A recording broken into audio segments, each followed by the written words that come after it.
Eternal Health, episode number 16.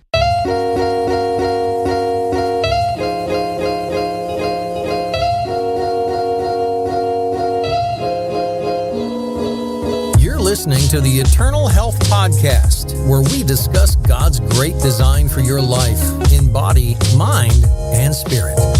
Your host is Laura Rimmer, who's a plant-based nutritionist, author, speaker, and health coach. Looking for yoga tips or the latest protein shake recommendations? Sorry, you're in the wrong place. If you're ready for no-nonsense, multi-layered health expertise drawing on evidence-based nutrition and biblical principles, welcome to Eternal Health. For show notes and to download your free 5-minute Optimum Health Scorecard, please visit laurarimmer.com. Enjoy the show. Hi there, it's Laura Rimmer. Welcome back to Eternal Health, and this episode called Vocal Health, Voice Training, and How to Protect Your Vocal Cords. So this is going to be a little bit of a different episode, and I'm really excited to bring you a great interview guest called Lizz Summers, who is a registered speech and language therapist and vocal trainer. And she's going to be sharing some tips on how to protect your voice and your vocal cords. So especially if you're anything like me, so I'm a speaker, a singer, I coach people online. So I really need my voice to be in top condition for my work, for my hobbies, for my passions. And over and above all that, whether you're none of those things or all of those things, we all need to be able to use our voice for one major thing. And what is that thing? Communication.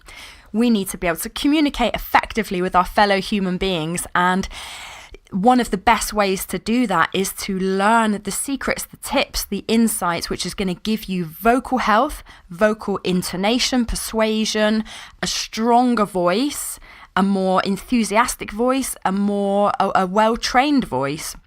So this is going to be an exciting interview today. Now, before we get into it, I just want to say a big thank you for being a listener of this podcast, Eternal Health. We've been going for a couple of months now, and we've had over 4,000 downloads worldwide. And I've got some great reviews on iTunes, so loads of 5-star reviews. So I'm just going to read out a couple. Tony Jobson, who's a friend of mine, says, Laura applies biblical wisdom to her advice on living healthy. Since the creator of the world inspired the Bible, and our creator would obviously know which foods and lifestyles are best for us, this seems a pretty good basis for her wisdom. Great to hear the gospel within her podcasts too. Go Laura. So if you're new to Eternal Health, yeah, we do speak health, bodily health, mind health, spiritual health, but we also speak about the spiritual health that comes from the Bible and the gospel. EH016 says, Laura's in-depth knowledge and capability to draw attention immediately to her audience captured my concentration in an instant.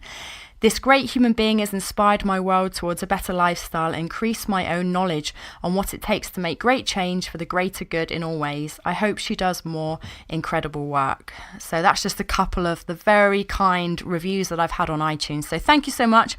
If you haven't already subscribed on iTunes or left a review, then I'd really appreciate it if you were to do that. It helps get the message out for this show.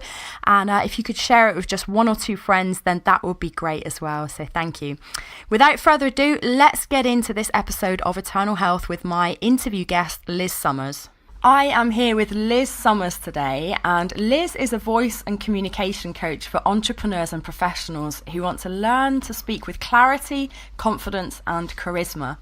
Lizz uses her years of experience as a registered speech and language therapist to share expertise on topics such as vocal health, which I know is going to be really interesting to many of you, uncovering the true range and potential of your voice, and improving your communication to connect with your dream clients and be seen as the go-to expert in your field. So I'm really excited to have Lizz on.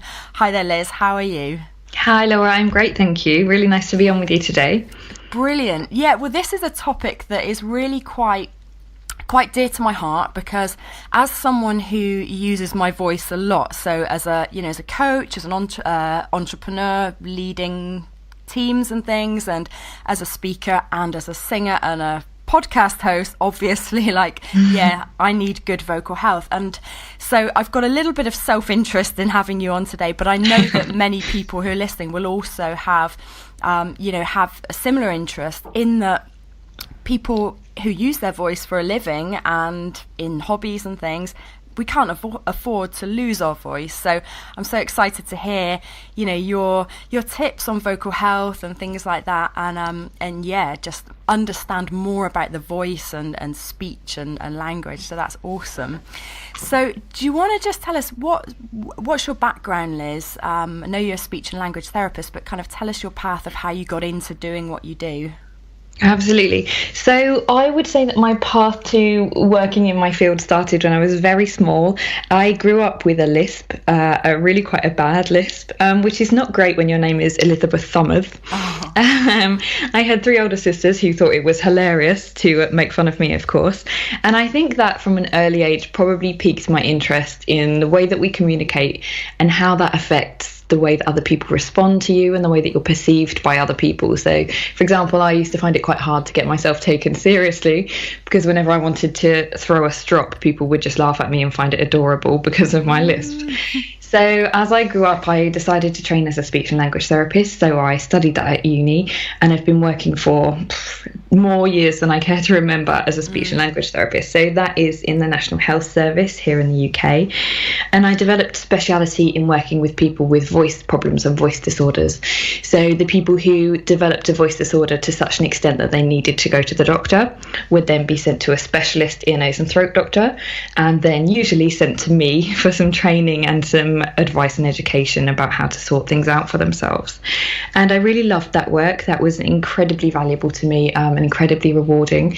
But what I found was that I was working with people who already had a problem, trying to sort out a problem after it had occurred and when they were already almost in crisis mode. I had a lot of people who were signed off work, singers who couldn't sing anymore, teachers who couldn't teach anymore. And I realized there was a huge need to start working with people in a more proactive way and a more educational way so that they were informed and equipped to actually prevent these types of problems happening rather than just waiting until they happened and then trying to kind of fight fire, as it were. So for the last year or so, I've been working independently as a coach. So I do a lot of work with people on vocal health, looking after their voice, training their voice and getting the most out of it. But I also work with people on communication in a more general sense. So for example, I have a lot of clients who feel like they don't project the real or the best version of themselves when they communicate. Maybe they don't sound very intelligent, or they don't feel like they inspire a lot of confidence in other people. They don't sound very credible, for example. And I do a lot of work with people who want to become more confident communicators, more fluent communicators, and especially people who want to start doing things like public speaking or making videos, making podcasts, those kind of things. Because your voice and your communication really are the way that you show your skills to the outside world. So you can be as intelligent and as skilled as you like, but if you can't express that verbally to other people, it really stunts your progress quite significantly. So that's how I got into my field. Awesome. What an amazing career path and what valuable work you do. That, and just to say, I think you've got such a beautiful voice yourself that is, you obviously put into practice all the years of training, in your own life. So you mentioned you used to work with people in more of a kind of reactive way. So let's start there. What types of problems can people experience with their voice? So the first types of problems they tend to experience are those kind of start off problems where they feel like their voice perhaps isn't as clear as it would usually be. Maybe it sounds a bit more hoarse or husky. Maybe it starts to give out on them occasionally, or if they use it a lot, it starts to feel tired more quickly. They can start to feel that their throat is very dry and scratchy, or perhaps it's uncomfortable to speak. And often people describe a feeling of congestion in their throat, which is really interesting, and we'll talk a bit more about that later. So those are the sort of first things that people tend to experience. As things progress, and if they don't get help or don't implement strategies to sort that out, they can actually develop physiological problems. So things like vocal nodules, cysts on the vocal folds, granulomas, which is like a a bit like, you could compare it to a wart, I suppose, or a callus on the vocal cords. And in some cases you can get various other conditions, for example, where the vocal cords swell very severely and actually give you a very severe, very, very rough, hoarse sounding voice, which is quite difficult to then improve and needs quite a lot of intensive help from a skilled person. So I would say that often people start, and a lot of us will have experienced some of these symptoms, that sort of slight rough, croaky kind of feeling, or feeling like perhaps your voice is a bit deeper than it would normally have been. And often those things resolve spontaneously. Perhaps you've just been going through a period where you've been using your voice a lot, for example, or perhaps you're just getting over an illness. But actually, for a lot of people, the problems get worse. And one of the reasons is that when you start to have a change in your voice, your body will naturally try and help you. It's very clever, the human body, and the body will go, something's going wrong here, let me try and help. And it's a bit like if you had a knee injury, for example, you would probably start to walk differently to try and ease the strain on your knee. But in doing that, you can then give yourself problems with your hamstrings and your foot and your hip and your back, because you're compensating and adjusting to account for this weakness. So the same thing often happens with voice. Somebody starts off with a minor symptom, their body tries to help them, and they actually develop some compensatory patterns which aren't very helpful for their voice, and those patterns can actually get stuck or kind of ingrained in the body, and then they take quite a lot of training to correct again. Okay, that's interesting. So just to recap on what you said, so it's kind of like, and I think that's such a good analogy, that it's like a knee injury, and I know this myself. When I had a knee injury, you do start walking funny, and I got a hip kind of problem because I was overcompensating with my knee, so that makes total sense. So what kind of things, what are the root causes of voice problems? Is it just overuse, or is it not using our voices in the right way, or...? It tends to be a combination of factors. It's rarely one thing. I would say it slightly depends based on the type of problem, and we tend to have sort of typical profiles that people tend to fit. For example, you might have performers and teachers who very commonly experience vocal nodules, mainly because vocal nodules occur usually due to voice overuse or misuse. You can have other problems which arise because of different things. So, for example, there's a condition called rhynchoedema, which is the one I mentioned, where the vocal cords swell, which is usually caused by smoking. And granulomas, which I also mentioned, can be caused primarily by either reflux or by excessive coughing and throat clearing. So there are different habits which cause different voice problems, but I would say in the average person experiencing some of those symptoms like hoarseness, tiredness, dry, scratchy kind of throat, it tends to be perhaps they aren't implementing some basic habits that would look after their voice more effectively.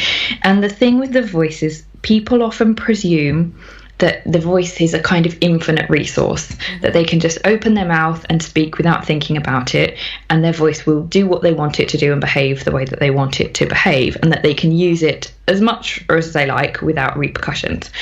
And I think one of the most interesting and one of the most important things to realize is the voice is, simplistically speaking, the voice is a muscle, and like any other muscle in your body, it has a limited amount of energy and a limited amount of things it can do before it will start to get tired, and it also needs to be looked after properly in order to work at its best potential. So there are daily habits which we'll talk about that you can implement to basically make your voice as healthy as possible. But you also need to remember that the voice is a delicate resource, and that it needs to be treated with care in order to work the way that you want it to work, especially for people who place a lot of demand on their voice. So people who use their voice for work, performers, singers, and so on. Those, if you think of it like an athlete, people who use their voice for work and performers are essentially sort of the elite athletes. And they're the people who will need to put the most work, if you like, into maintaining their voice and keeping it healthy, because it's such a valuable resource and because they're requiring so much of it. Interesting. I heard one lady say that singers, speakers, what did she say? Athletes of the micro muscles, which I thought was an interesting way of putting it. And yeah, I just can relate to this again so much, because when I spent years in telesales and I had no idea, when it was only when I got on the phone for 4 hours a day, every day, speaking continually, that I just started getting sore throats and really beginning to lose my voice. And then eventually I learned how to use my diaphragm and project better. But then again, when I went to vocal performance school, which really helped, by the way, learning how to again project and use other muscles to support the voice, but for the first couple of months it was a real struggle, and that really highlighted to me exactly what you've said, that it's not just an infinite resource that we can command at will unless we've put that training in and have the skill and the health, I guess, to support good voice. Exactly. And that technique thing is so important. So learning how to use your voice properly, learning how to use the supporting systems, so for example your breathing, your nasal resonance, that can massively affect the potential of your voice. So you might have a limited potential if you have a limited technique, but by improving your technique you can hugely improve what your voice is capable of, its stamina, its projection ability, and you also dramatically reduce the risk of you developing those compensatory behaviours, because if you know how important your posture is, if you know how important your breathing is and your resonance, you can make sure that all of those things are in alignment. So when you use your voice, you've got everything set up correctly, and then you are much less likely to develop those undesirable patterns of compensation. Okay, so before we go into some tips and things that are going to help support our voice, you mentioned compensatory behaviours. So what are the things we need to watch out for that we might be doing to compensate? Absolutely. So the most common one is straining the voice. Basically, as you probably know, the vocal cords themselves live in your what we call the voice box, which is the larynx. The vocal cords are two smooth strips of muscle which form a sort of V shape when you breathe in, and then they come together and vibrate together when you speak. But surrounding those two vocal cords are a complicated web of muscles which move the vocal cords together and apart. It changes the pitch, changes the volume, and the whole voice box, the whole larynx, is suspended in this big web of muscles inside your neck. So the most common thing that I see happening is when the voice starts to tire or when it starts to croak, people put more effort in with all of those muscles. They tense all of the muscles in their neck and inside the larynx to try and essentially push the voice out.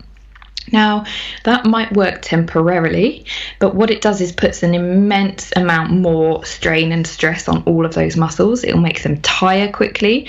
And those patterns of tensing, a bit like if you had tense shoulders or a tense neck, those patterns of tension can become very, very ingrained in the body, and the body almost forgets how to speak without that tension. And that's one of the main things I have to work on with clients, is trying to actually release all of that tension in the larynx and in the neck. So point number one is straining, and that can be either just with the larynx and just with the muscles in the neck, or I quite often see people strain with their whole body. So their shoulders come up, their head pokes forward like a turtle. You see them putting in so much effort to drive their voice out. And so pushing and straining on one thing, and working on breathing is one of the key things in reducing that, because if you can be putting in more effort with those huge muscles of your diaphragm and your lungs and your tummy muscles to help drive the air up and out, you don't have to put nearly as much strain inside your larynx. So straining is one thing. People often also start throat clearing. So throat clearing is one of my little bugbears. Everybody does it a little bit occasionally, and it's your body's natural response if your throat is feeling a bit congested, or if your voice feels a bit like it might be hoarse or croaky. But what happens when you throat clear is that you bang your vocal cords together very, very forcefully. That's how you make the noise of clearing your throat, is you're whacking your vocal cords together repeatedly. And that tends to clear your voice in the sense that your vocal cords have whacked together, so then they're more inclined to come together smoothly. But what it's also doing is essentially assaulting your vocal cords. They really don't like being whacked together forcefully, and what they will then do is swell up a little bit and create a mucus to protect themselves. And then you perceive that your vocal cords are a little bit unusual, and you perceive that there's mucus in your throat, so guess what, you clear your throat to try and sort it out, and thus ensues a bit of a throat clearing cycle which becomes really quite hard to break. So everybody occasionally feels the need to do a little throat clear. But there's a difference between, and I hope I can demonstrate this without deafening everybody, there's a difference between doing a little throat clear like this and doing a big kind of throat clear, which is much more aggressive on the vocal cords. So there's a number of different things people can do. A lot of the time people also increase their volume. So this happens a lot with people with nodules, and people with nodules tend to be prone to speaking quite loudly anyway. But what people would do, where their voice starts to go croaky and their pitch tends to jump around a bit, they get sort of squeaks in their voice, what they'll do is speak louder and more forcefully, because they experience less of the croaking when they do that. But again, what that's doing is attacking the vocal cords. The vocal cords are crashing together very forcefully, and it essentially just makes the problem worse. Interesting. Yeah, well, that's some concrete things that all of us can be aware of now. So, yeah, awesome to hear that. Thanks, Liz. Now, let's move on then to some basic habits that can help us preserve and promote vocal health. Absolutely. So I would say one of the most important things is to, again, think about your voice as a muscle, and think about yourself as an athlete if you're somebody who uses your voice a lot. Mm-hmm. Now, somebody would not go from sitting on the sofa watching the TV and just get up, walk out of the house and then sprint 500 meters. That wouldn't happen, because most people are aware of the need to warm up your body before you do any sort of intense physical exercise. But what a lot of people forget to do is warm up their voice before they're going to use it a lot. So this would be, for example, I've done a vocal warm up before we came on to do our podcast today. Mm-hmm. I would do the same thing before I was going to do any sort of public speaking. So for example, I work as a lecturer at a university. So before any of my lectures, you can find me in the toilets nearby doing a vocal warm-up, which people seem to find hilarious when they stumble upon me. Anything, if you're going to make a long phone call, if you're going to need to project, if you're chairing a meeting, anything like that, especially even if you work in somewhere noisy like a bar, it might be a good idea to do a vocal warm-up. You basically want to start getting the muscles in your larynx warm, getting them moving, and also remind your body how it's supposed to be working. So remind yourself of the proper breathing technique, get your posture set up properly, and get everything set up in the right place so that when you start speaking, you're ready to go, if you like, rather than, as I said, just getting up off the sofa and sprinting. And the same is true of cooling down to a degree.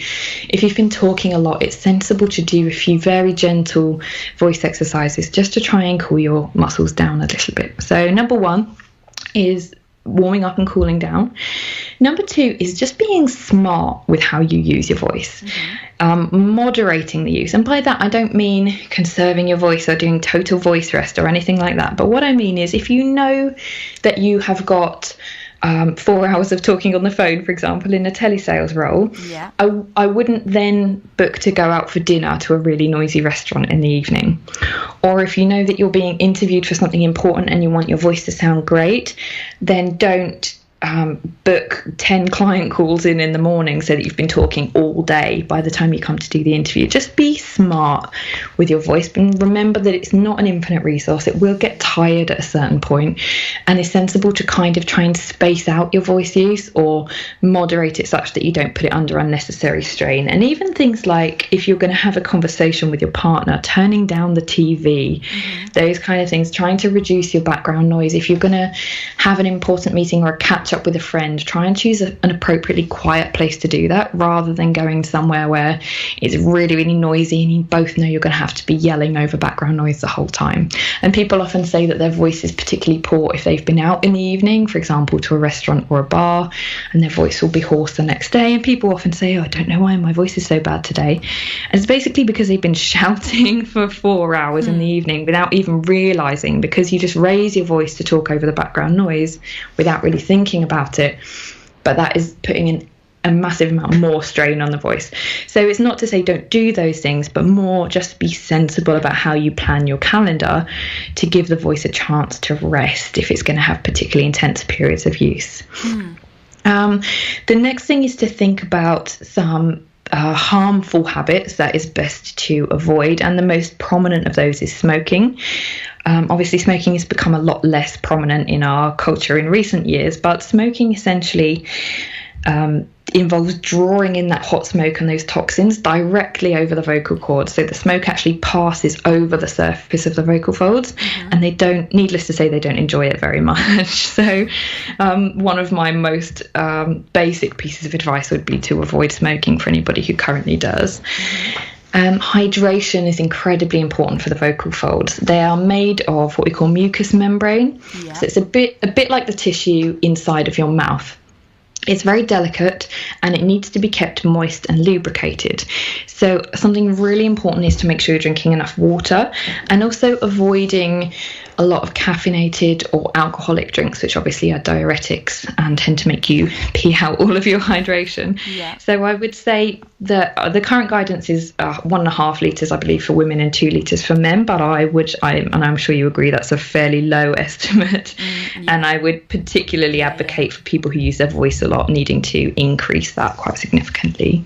Something else you can do for hydration is that when you drink water, the water doesn't touch the vocal folds, because vocal folds live in your trachea, your airway, and if the water did touch your vocal folds, it would mean your water had gone down the wrong way and you would cough a lot in response. So the water works in terms of hydration by hydrating your whole body systemically. Something you can do to give direct hydration to your vocal cords is inhale steam. So the same way you would if you had a cold, is just putting your head over a bowl of hot water. You don't need to put anything in the water. In fact, it's better if you don't, because a lot of the things that people tend to put in the water are actually astringent. So just do clean steam. Obviously, make sure it's not actually going to burn you. Or you can get little portable steamers which you fill up with water. They're a bit like face steamers. And in doing that, you're breathing in the steam, the moist air, directly over the vocal folds. And it works firstly by hydrating the vocal folds, but also arguably that warmth and that steam helps the muscles to relax. It's a bit like if you'd had a hard day physically, getting into a hot bath at the end of that day. Gives the muscles a chance to relax and ease off, and it seems to be able to help compensate for some of that tension that we talked about earlier.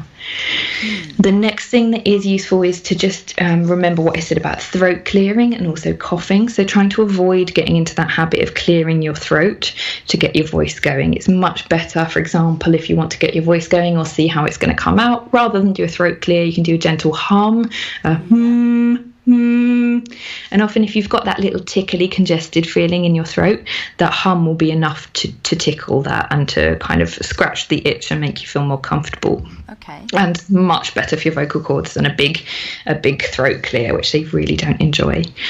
And the last thing I just want to mention is that for a lot of people, actually, there seems to be a link between reflux and voice problems.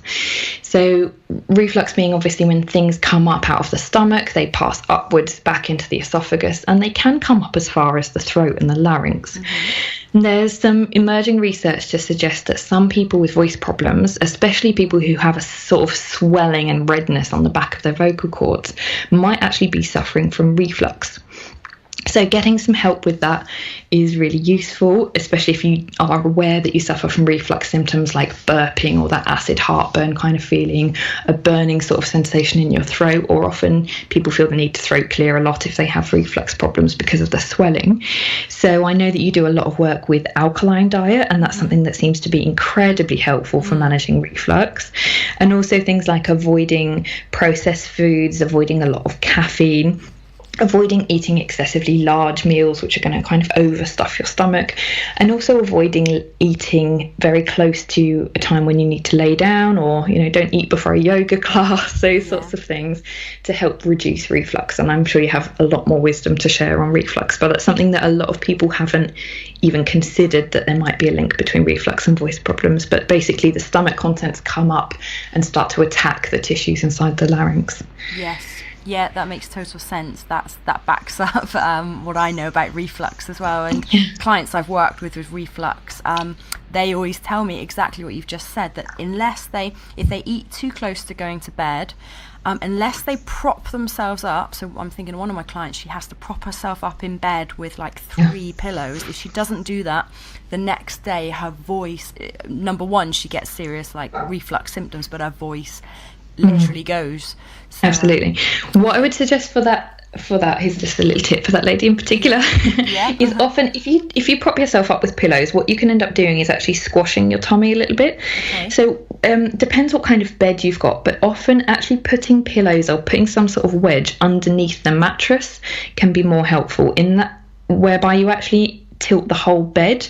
And you can put blocks underneath the sort of legs of your bed, because what you want to do is keep yourself flat but make your head higher than your tummy, if you like. So kind of keep yourself flat but make the reflux have to travel uphill if it was going to find its way to your throat. Another tip that can be helpful is for people who sleep on their side. If you're going to pick a side to sleep on, pick your left side. The reason is because your stomach isn't central and your esophagus doesn't come straight up in a line up your middle. Your stomach is actually off to the left side, and there's a little U-bend that goes into your esophagus. So if you sleep on your left side, you help keep everything in your tummy, and the reflux would have to travel kind of uphill up the U-bend to get into your esophagus. Whereas if you sleep on your right side, the contents of your stomach can kind of wash out down that U-bend. So pick your left. That's a little tidbit tip for that. The other thing to say is just that for people who are starting to experience some problems with their voice, as I said, they can start doing these unusual compensatory habits, which are hard to improve. It's really, really useful to just get some help with your voice. It's something that can usually be managed fairly quickly and efficiently with a bit of education and some exercises. So there's really no need for it to develop into such a problem that you have to go to the doctors and see a specialist and jump through all these hoops, when actually the voice is something that can be improved fairly rapidly and fairly simply. And the other reason to be quite proactive in getting help is obviously if you notice a change in your voice, if you start to feel like your throat sound feels different, your voice sounds different, perhaps you have a hoarse or a husky voice for several weeks without any clear explanation, like a cold or anything, perhaps you start feeling some pain in your throat, pain when you swallow, it's really important to actually get some help for that and go and see your GP, because in some instances it can be a sign that there's something more sinister going on. And so I would always tell people to be very proactive and basically be aware of how their voice normally sounds and how their throat normally feels, and just to be very proactive in going to their GP if they do notice changes, just in case it is something to worry about, if you see what I mean. Yeah, interesting. Okay, thank you. Some great tips there. You mentioned some foods, and you mentioned the alkaline diet, and I mean, alkaline foods tend to be avoiding things like caffeine, alcohol, but also things like dairy. And I know it's well known amongst singers that just don't have dairy a few days before you sing. What's your view on dairy and mucus, and do you think we should be avoiding dairy permanently if we use our voice a lot, or what's your take? This is something that's really interesting, actually, Laura, and having done a bit of a literature study on this, there's actually, certainly in the voice therapy world, there is not a lot of compelling scientific evidence to suggest that dairy creates problems with voice per se. However, in my years of experience, I would say that a lot of professional voice users and singers have reported the same thing, that basically dairy makes them feel congested in their throat, it increases their sense of mucus, and it's hard to say to what degree that's physiological and to what degree it's to do with the sensation. Dairy leaves behind that filmy kind of residue, doesn't it, in your mouth, and it's possible that just contributes to this overall sensation. It's kind of hard to say what's happening physiologically, but I would say that each person, particularly professional voice users, who, as we said, are the athletes of voice use, I would say it's really important to listen to your body and to do whatever feels like the right thing for you, within reason, of course. So if you feel personally like dairy impacts your performance, I think it makes total sense to avoid it. This probably feeds into a larger debate about whether we should be consuming dairy at all.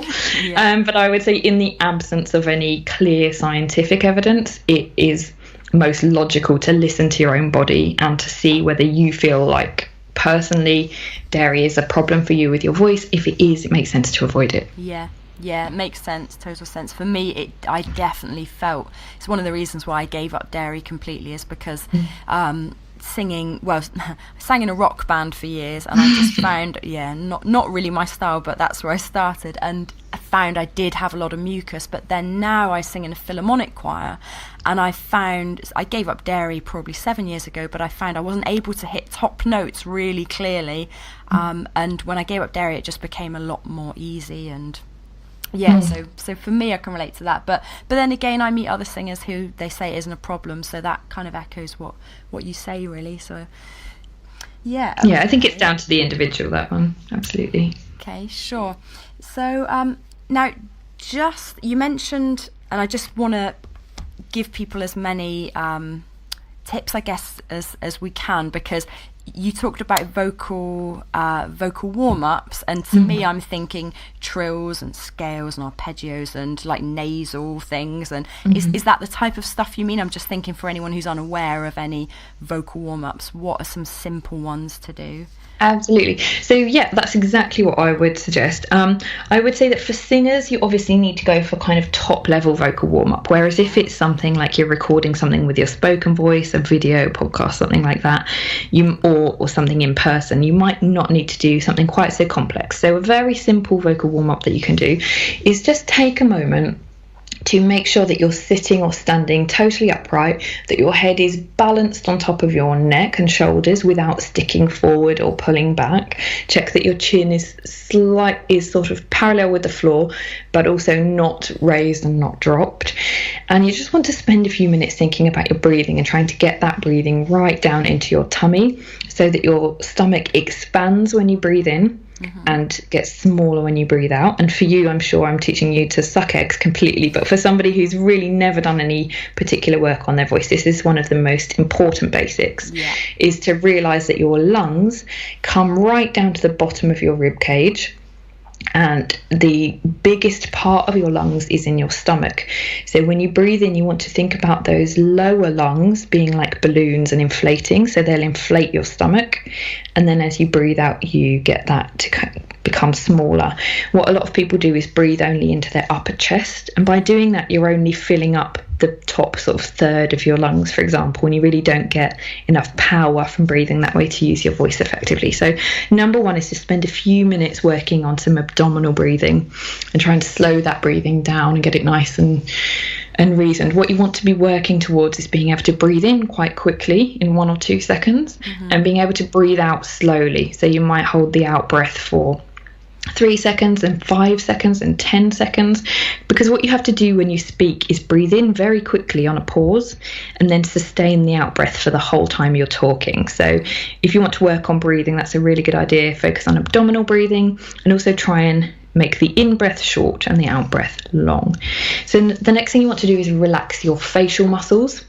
So one of the best ways to do that is to imagine you're chewing a gigantic toffee and do some very big exaggerated chewing as if you're trying to get your mouth around this big chewy toffee. And something that then you can do is move on to trills, which were what you mentioned. A trill is basically like blowing a raspberry for somebody who's not familiar. So you can do them without voice like this, or with voice like this. And so the one without voice sounds a bit like a horse, and the one with a voice sounds a bit like a telephone.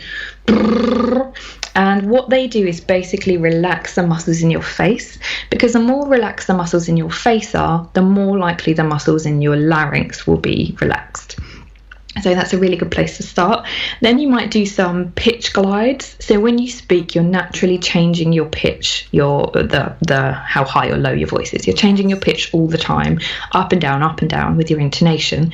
So it's a good idea to start working on that flexibility of your pitch. So you can do that with a trill. So you might do a glide like this,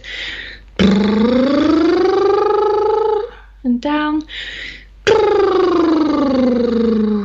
and do a few of those, because you want to get your voice used to making higher and lower pitches so that it can jump between those in your normal speech more effectively. And the last thing that I would suggest doing is a nasal sound, like a hum. And what you're essentially going to be trying to do is move the sound and the resonance of the sound into your nasal cavity. So you would practice this on a sound like a hum, an M sound. So I'll show you 2 different ones and I'll see if you can hear the difference. This is the first one. This is the second one. Okay. Yeah. So the purpose of that is to create that rich chant-like sound. It sounds a bit like a yoga chant, a bit like a didgeridoo. So you're trying to get this very rich kind of sound rather than that thin, throaty sound. Yeah. And what you're doing when you work on nasal resonance is you're basically tapping into your body's natural amplification system. If you think of the way that theatres, amphitheatres, that kind of thing are designed, they're designed so that the sound can bounce around because that amplifies the sound. And what you're doing when you tap into your nasal resonance is allowing the sound to come up into your nose and bounce around in there. And by doing so, you're amplifying the voice and making it richer and warmer and more full by using your body's natural system. And it means that your larynx has to do a lot less work because you're using the body's natural amplification, not pushing the voice more, using more volume from the larynx, if that makes sense. So yeah, quick vocal warm-up. Focus on your breathing for a few minutes. Do some trills without voice and then with voice. Do some pitch glides on those trills, and then do a few of those nice rich nasal sounds, and you should be all set. Brilliant. Thank you. That's some great tips there. I want to move on to, we've talked a lot about vocal health. I want to move on to performance and communication and our... Well, let me ask you this. To what degree is it possible to change our voice, change our communication? And I know that you're a living example of someone who's done that. So, yeah, to anyone who's looking to upgrade their communication, their voice, how can that be done? Absolutely. So I would say I'm biased, of course, but the voice and the communication more generally are incredibly trainable. That's not to say that they're easy to train, because the way that you use your voice and the way that you communicate are very much habit-based. So you do them largely unconsciously. You just open your mouth and speak the way you speak because probably that's the way you've always spoken. So although it's not easy to do, both of those things are highly trainable. There are some limitations. So, for example, the musculature and the mechanisms you were born with, the shape of your mouth, the size and shape of your larynx and your vocal cords, those are sort of fixed, if you like. But everything above and beyond those is trainable. So, for example, I've worked with people who feel like they have a very quiet, low, indistinct voice, and in only a couple of sessions they've realised they have a very loud, gigantic, booming voice. They've just never learnt to use it. They've just never discovered it, if you like. It's been hidden inside them all of this time. Likewise, I've had some clients who feel that some female clients who say that they hate the sound of their voice. They feel like they sound like a little girl. And in only a couple of sessions, they've realised actually that's just because that's the way they've habitually learnt to use their voice. And actually there's a mature woman's voice waiting to be let out. And that's something that they can actually learn to implement by doing some repeated practice of certain exercises. With communication in general, again, it's habit-based, but things like the speed that you speak at, how well you articulate, even accent, all of these are just habit and pattern driven. And they are possible to interrupt. So things like body language, facial expression, the way you use your face. So I've been working with a really wonderful client recently the same client who felt that he was very mumbly, very indistinct in the way that he spoke. He said that he didn't really feel like he had much charisma. He wasn't interesting to watch. And he's an entrepreneur. He was wanting to make videos, so for video marketing and to grow his audience. And he felt like whenever he was firstly not really making any videos at all because he was so self-conscious, but when he did make a video, he said it looked very dull and very flat and wasn't very watchable. We've been working on a lot of things to make him look and sound more dynamic. So we've worked on his voice specifically, but we've also worked on a lot of other things like the way he uses his intonation, the pace of his speech, the way he explains his topics. So using things like pauses and emphasis, the way he uses his face when he speaks and his hands, and all of those things have basically completely transformed the way that he looks and sounds in videos. So rather than sounding and looking a bit flat, a bit disinterested, it being quite hard work to watch, he now looks much more dynamic, much more enthusiastic. He's really highly watchable because he looks passionate about his topic, which he always was. It just didn't come across that way. And so all of these things are very trainable if you're willing to put the work in. That's really encouraging to hear, isn't it? Because I think many people, you're right, many people do think that this is the voice I've got, this is the way I speak, and have no power over changing that. But so that's really encouraging. Yeah, and I think I think that's, for me, that's kind of my, without this sounding a bit cliche, that's kind of my big mission, is that a lot of people are incredibly skilled and incredibly talented and knowledgeable, but they don't feel that they can put that across to other people in a way that is interesting, or in a way that makes other people kind of buy into what they're doing or want to work with them. So all of their talents are kind of stuck inside them, and they just feel like they come across as a little grey mouse that nobody would really want to pay attention to. And it's my mission really to make everyone see that actually they are a sparkly unicorn and that they can, put across all of their skills and talents and knowledge in a dynamic and interesting and client magnetizing way if they just learn some simple techniques for how to do that. And that really tends to kind of unlock a new level in people's business when they start realizing that actually they can be the face of their business. They don't have to hide behind written posts. They can make great videos. They can make great audio. They can do public speaking if that's what they want to do. They just need to learn some basic skills to do that. Yes. Are there, in your experience, some universal principles? So by that I mean, is it always going to be better? So say for women, maybe it's a cliche, I don't know, you hear women should lower their voice and that's going to give them more authority, and speak slower has more authority and power than speaking really quickly. Is that universally true, or does it depend on the individual and the setting?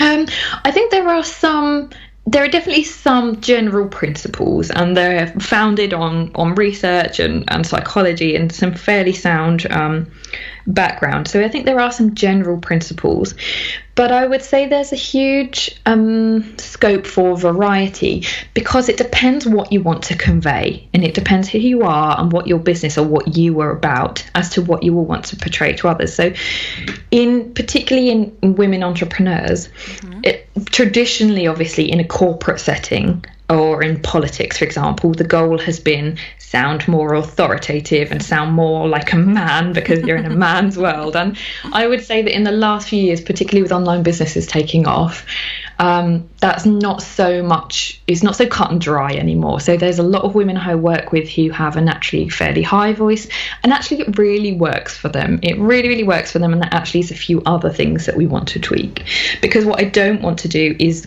eliminate everybody's individuality and create a sea of robots who all sound and speak the same based on these general principles. But I would say things like people, when they're nervous or when they're excited, tend to speak very quickly, and that can make it hard for your audience to follow what you're saying, and it can also make you sound nervous even if what you are is actually excited. So slowing down is often a good idea. It also helps you eliminate all of those ums and ahs, which most commonly happen basically because your brain can't keep up with your mouth and it needs to buy itself some thinking time. So by slowing down, what you actually do is just give yourself a chance to speak more fluently without having to stop and do an every 5 seconds to get yourself some thinking time.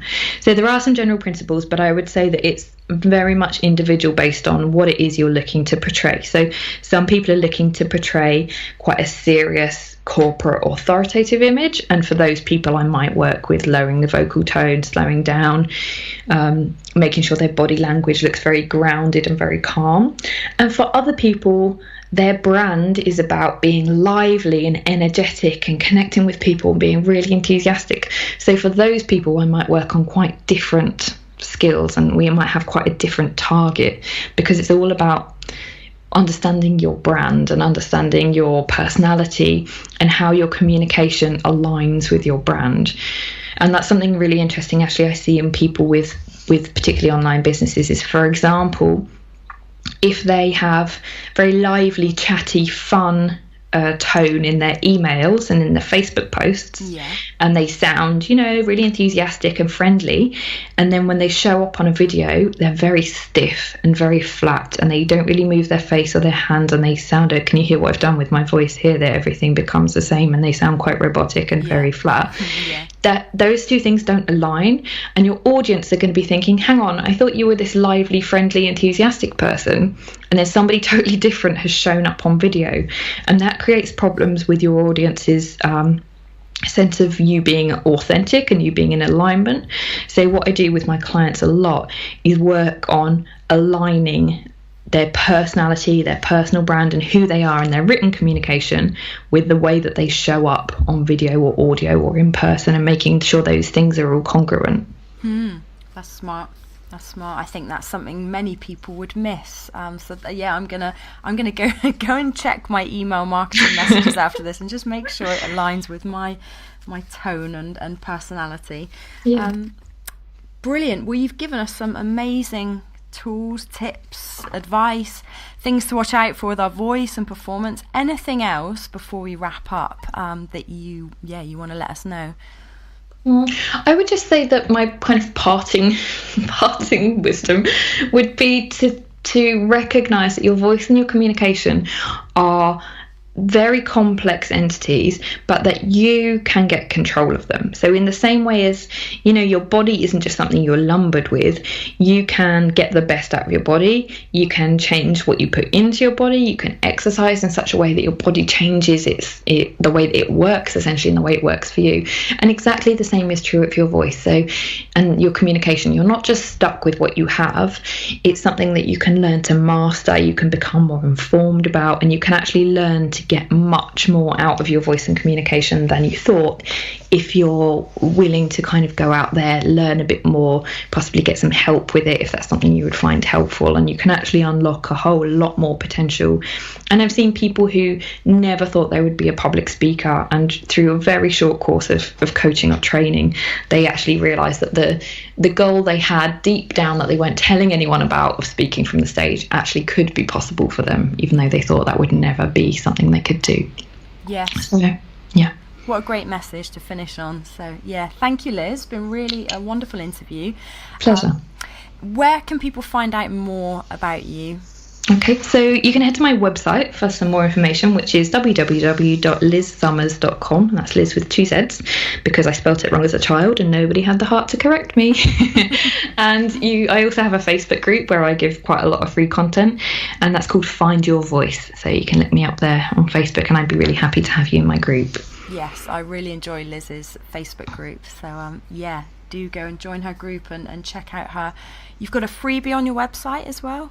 Yeah, absolutely. So it's 5 instant hacks to up-level your live videos. Yeah. So if you're currently making live videos and they're not really connecting, or you don't feel they look very professional, these 5 simple tips that you can implement literally today are going to help your videos look more professional, keep people watching for longer, and help you attract more clients through those live videos. So yeah, I'd really encourage you to go and check that out.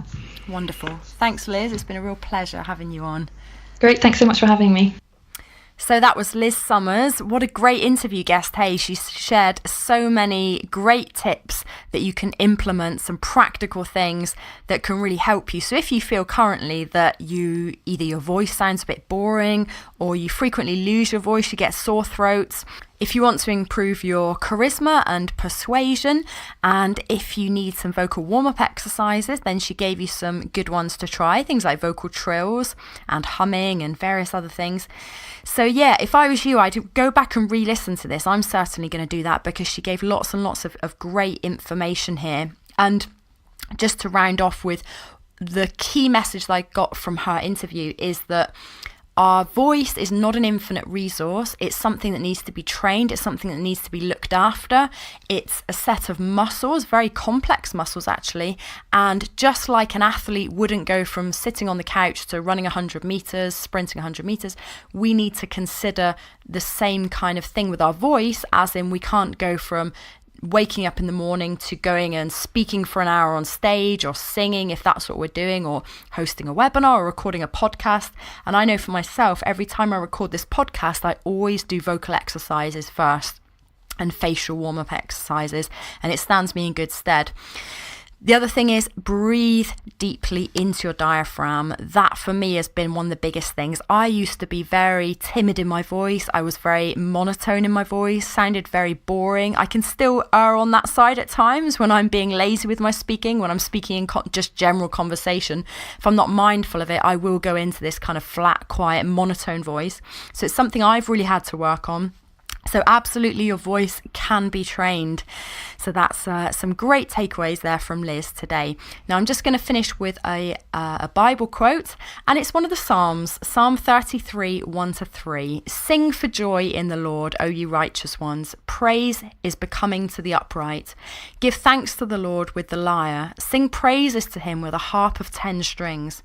Sing to him a new song. Play skillfully with a shout of joy. Thanks so much for listening to this episode of Eternal Health. I hope you tune in again next week, and I'll speak to you again then. Bye for now. Thanks for listening to the Eternal Health Podcast. Go to laurarimmer.com to download your free Optimum Health Scorecard and find out your current health score, plus tips, coaching, and training on how to get slim, healed, and energized.